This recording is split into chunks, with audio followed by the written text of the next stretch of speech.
Hey people, it's me again.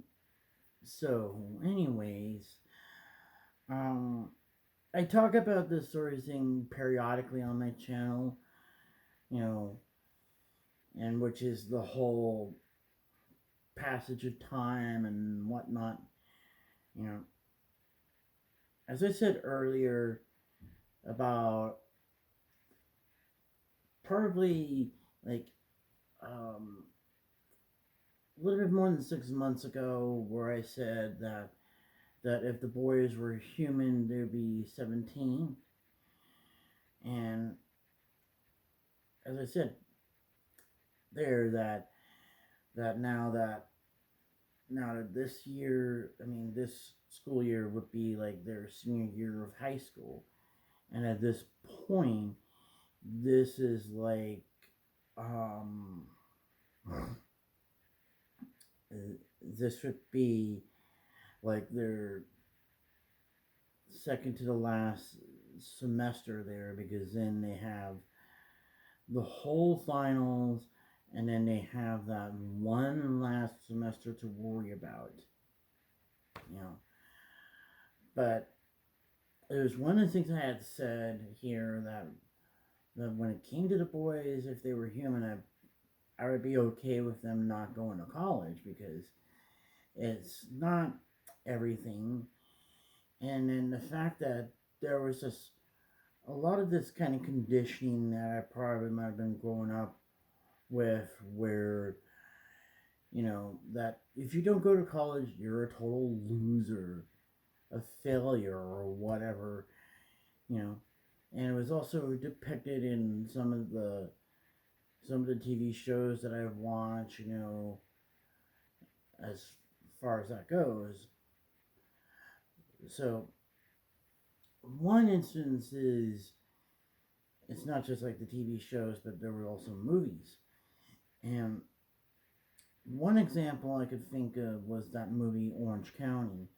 If anybody remember that movie, this Jeff Black was in that movie, and so his character in Orange County, he was kind of considered to be a loser because he didn't go to college.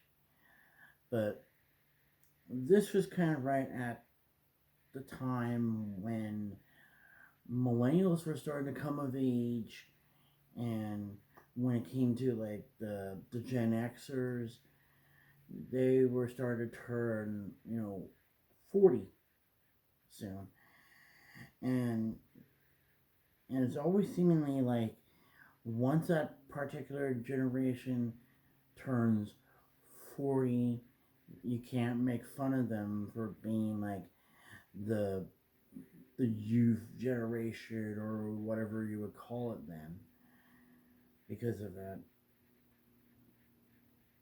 And just also would feel a little bit awkward of doing that, you know. So considering all that, as I said earlier about it, that for me growing up, you know, in the 80s and 90s, it was the Gen Xers were coming of age. And so they were just being depicted as the crazy yuppies or the lazy slackers in some of those movies and TV shows back then. And then, of course, prior to that, like in the 60s and the 70s, was like, when the baby boomers were coming of age.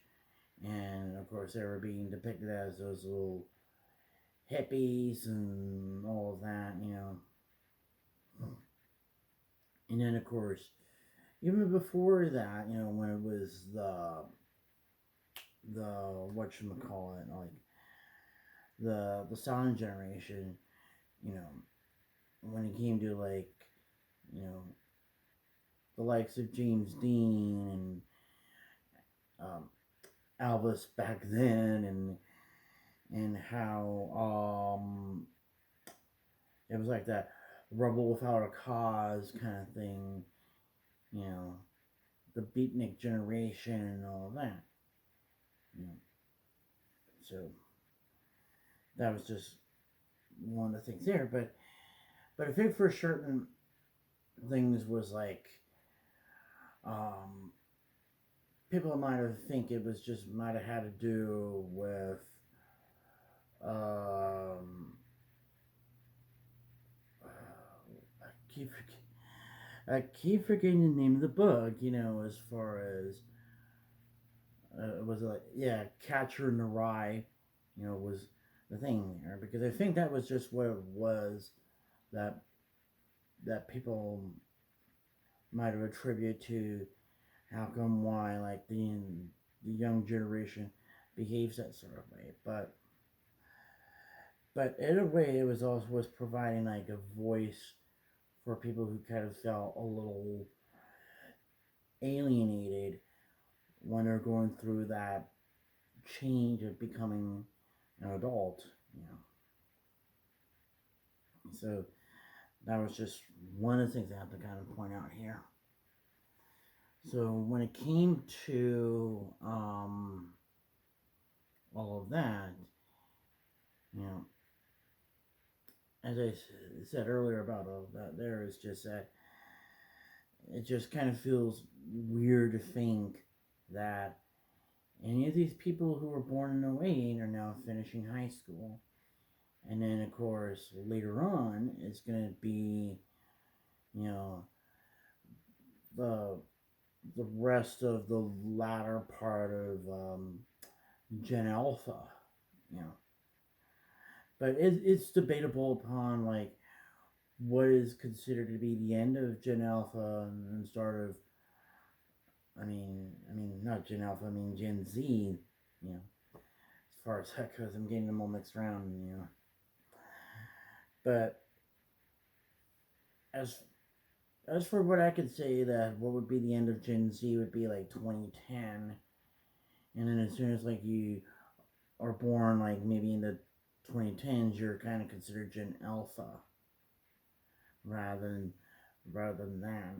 When it came to like Gen Z, because Gen Z, I think it kind of falls into the different categories of Gen Z, because there would be the early part of Gen Z would be anybody who was born in the latter part of the 90s, you know, like 95, 96, something like that. But then all the things that any of like the people who were born in the late 90s, you know, I grew up with.